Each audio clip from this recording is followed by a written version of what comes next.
ഞാനിപ്പോൾ ഉള്ളത് പരപ്പനങ്ങാടി പാലത്തിങ്ങൽ നൂക്കട്ടിലാണ് കേട്ടോ. ഇവിടെ വെച്ചിട്ടാണ് നമ്മുടെ താന്നൂരുള്ള ജുനൈദ് എന്ന പൊന്നുമോന് വെള്ളക്കെട്ടിൽ കാണാതായത്.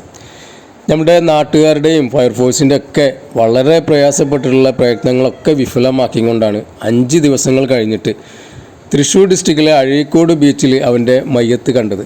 വളരെ വിഷമം വരുന്നൊരു കാര്യമല്ലേ. നമ്മുടെ ദുആയും പ്രാർത്ഥനകളൊക്കെ വിഫലമാക്കിക്കൊണ്ടാണ് ആ പൊന്നുമോൻ്റെ മയ്യത്ത് കിട്ടിയെന്ന് വിവരം അറിഞ്ഞത്.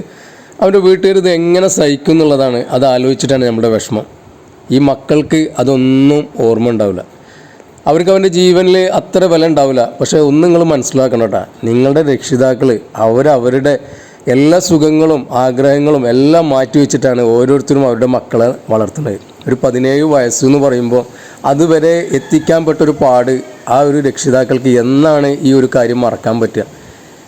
നമ്മളിവിടെ അന്വേഷിച്ചപ്പോൾ നാട്ടുകാർ പറയുന്നത് എന്താണെന്നറിയോ, ഇവരോട് ഇവിടെ നല്ല അടിയൊഴുക്കാണ്, ഇപ്പം നിങ്ങൾ കുളിക്കാൻ ഇറങ്ങരുതെന്ന് പറഞ്ഞിട്ട് പോലും അത് കേൾക്കാതെയാണ് ഈ മക്കൾ ഇവിടെ കുളിക്കാൻ ഇറങ്ങിയത്. നമ്മൾ കാണുമ്പോൾ വളരെ ഭംഗിയായിട്ട് തോന്നുമെങ്കിലും അവിടത്തേതായിട്ടുള്ള അടിയൊഴുക്കും എവിടെയാണ് കൂടുതൽ താഴ്ച എന്നുള്ളതും എല്ലാ കാര്യങ്ങളും അവിടുത്തെ നാട്ടുകാർക്കാവും ഏതൊരു സ്ഥലത്തും കൂടുതലായിട്ട് അറിയാണ്ടാവുക. അവരുടെ വാക്കുകൾ നമ്മൾ കേൾക്കാതെ അവിടെ ഇറങ്ങിയത് കൊണ്ടാണ് ഇത്രയും വലിയൊരു അപകടം നമുക്ക് സംഭവിച്ചിട്ടുണ്ടാകും. എന്തായാലും എനിക്ക് മക്കളോട് പറയാനുള്ളത്, നിങ്ങൾ എപ്പോഴും ഇങ്ങനത്തെ സ്ഥലങ്ങളിൽ പോകുമ്പോൾ നിങ്ങളെ ശ്രദ്ധിക്കണം. കാരണം നിങ്ങളെക്കാട്ടും കൂടുതൽ നിങ്ങളുടെ രക്ഷിതാക്കൾ നിങ്ങളെ അത്ര കണ്ട് അവർ അങ്ങനെയാണ് അവർ നിങ്ങളെ ഓരോരുത്തരെയും നോക്കിക്കൊണ്ടിരിക്കുന്നത്. അപ്പോൾ അതുകൊണ്ട് തന്നെ ഇനിയും ഇതുപോലത്തെ അപകടങ്ങൾ വരാതിരിക്കാൻ ശ്രദ്ധിക്കുക. ഇങ്ങനത്തെ സ്ഥലങ്ങൾ പോകുമ്പോൾ അവിടുത്തെ നാട്ടുകാരുടെ അഭിപ്രായങ്ങൾ വില വെക്കുക.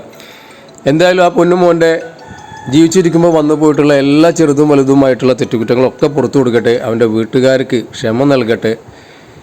ഇതുപോലത്തെ അപകടങ്ങൾ ഇനി വരാതിരിക്കട്ടെ. എന്തായാലും വേറൊരു വീഡിയോയുമായിട്ട് വീണ്ടും വരാം. അസ്സലാമു അലൈക്കും വറഹ്മത്തുള്ളാഹി.